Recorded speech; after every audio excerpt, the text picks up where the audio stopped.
E aí galera do Me Salva, nessa aula a gente vai falar sobre o transformador ideal. Vamos ver como é que ele funciona e vamos equacionar aí esse cara. Então olha só, se tu lembrar da última aula, a gente tem aqui o nosso núcleo de ferro e a gente vai ter dois enrolamentos, o enrolamento primário e o enrolamento secundário.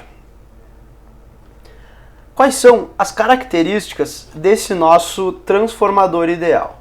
Então, a primeira coisa, lembra que nesse enrolamento aqui, quando a gente aplicar uma tensão alternada, transformador nunca vai funcionar com tensão contínua. Então, quando tu botar uma tensão senoidal aqui, ele vai gerar um fluxo.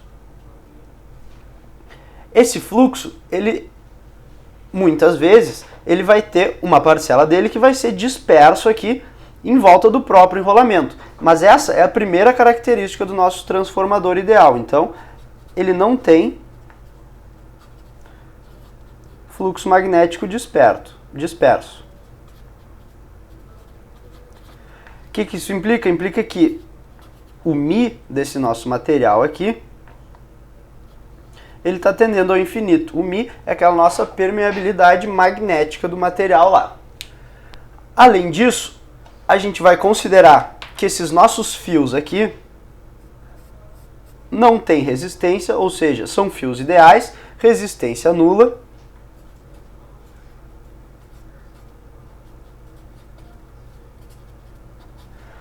Além disso, não vão haver perdas nesse núcleo por correntes parasitas, que é um assunto que a gente vai ver aí mais adiante, o que são as correntes parasitas. Não vai ter correntes parasitas. E, além disso, não vai ter indutância mútua, ou seja, o fluxo disperso nesse aqui não vai gerar nenhuma tensão nesse enrolamento secundário aqui. Então, a gente vai equacionar agora esse nosso transformador ideal. Vamos começar lá então, olha só. Então a gente vai aplicar lá no nosso enrolamento primário uma tensão V1. O que vai acontecer?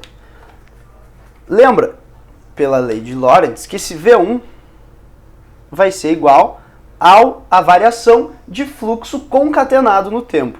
O que é isso aí? Isso aí é o d lambda dt. O que é o lambda? O lambda é o número de espiras vezes o fluxo magnético propriamente dito. Então, esse V1 ele vai ser igual a N1 vezes dφ dt. Agora, se tu olhar aqui o nosso desenho, aqui em azul está representado o que é o φ. Como a gente está considerando o transformador ideal, então todo esse φ gerado aqui vai passar aqui para o secundário. Então a gente pode dizer que a tensão V2 no secundário, a tensão V2 também vai ser igual ao d lambda dt. d lambda é o fluxo concatenado pelo enrolamento secundário. Só que esse fluxo é N vezes φ, então vai ser N2 vezes dφ dt. Só que olha só, esse φ é comum para os dois enrolamentos. Essa parcela aqui é igual. Então, a gente pode dividir essa nossa expressão aqui, ó. Vamos dividir essa expressão 1 pela expressão 2. A gente vai obter o seguinte, ó, V1 sobre V2 igual, ó, essas duas parcelas vão se cancelar, N1 sobre N2. Essa aqui é a equação básica, então, dos nossos transformadores ideal. O que ele quer dizer? Quer dizer que quanto maior for o número de espiras, maior é a tensão no enrolamento. Então, se N2 for maior que N1, V2 é maior que V1, e o contrário também serve. O que mais que a gente pode fazer para caracterizar esse nosso transformador ideal? Olha só, vamos ligar aqui uma resistência R.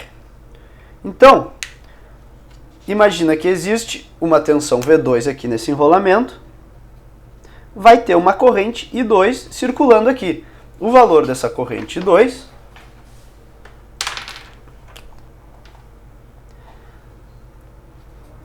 I2 vai ser V2 sobre R, que é a lei de Ohm.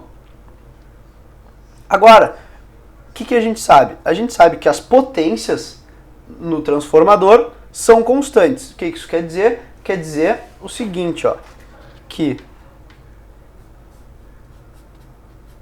V1 e 1 tem que ser igual a V2 e 2.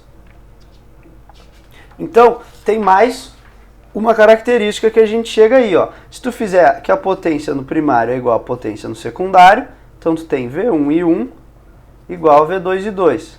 Agora, tu pode dividir o V1 pelo V2 e o I2 pelo I1. Agora, se tu lembrar dessa nossa relação que a gente chegou aqui, isso aqui também é igual a N1 sobre N2. Então, se aquela corrente I2 lá era V2 sobre R, tu pode calcular qual era a corrente I1 no circuito usando essa mesma relação N1, N2. Então, nota que essa relação N1, N2 é muito importante. A gente vai chamar ela de alfa. Esse alfa aí, então, é a relação de espiras. Ele pode ser dado por N1, N2 ou N2, N1. Na verdade, não vale a pena tu definir esse alfa como sendo N1 por N2 ou N2 por N1, porque tudo é um ponto de vista. Se tu olhar de um lado do transformador, tu vai ter uma relação. Se tu olhar do outro, tu vai ter outra. Então, o que vale mais a pena é tu pensar nesse alfa como sendo uma proporção. Então, V1 e V2 são proporcionais a N1 e N2, e I2 sobre 1, então, são inversamente proporcionais. Essas são as relações do nosso transformador ideal.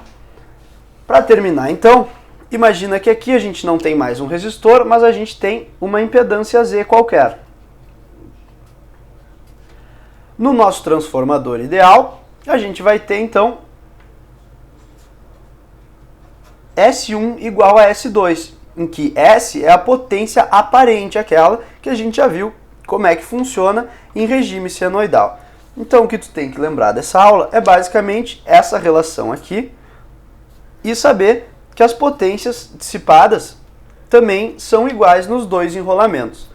Então, nas próximas aulas, a gente vai dar uma revisada nisso e já começar a fazer alguns exercícios de transformadores ideais para depois entrar na teoria aí de transformadores reais ou transformadores que não são ideais. Era isso aí e até lá!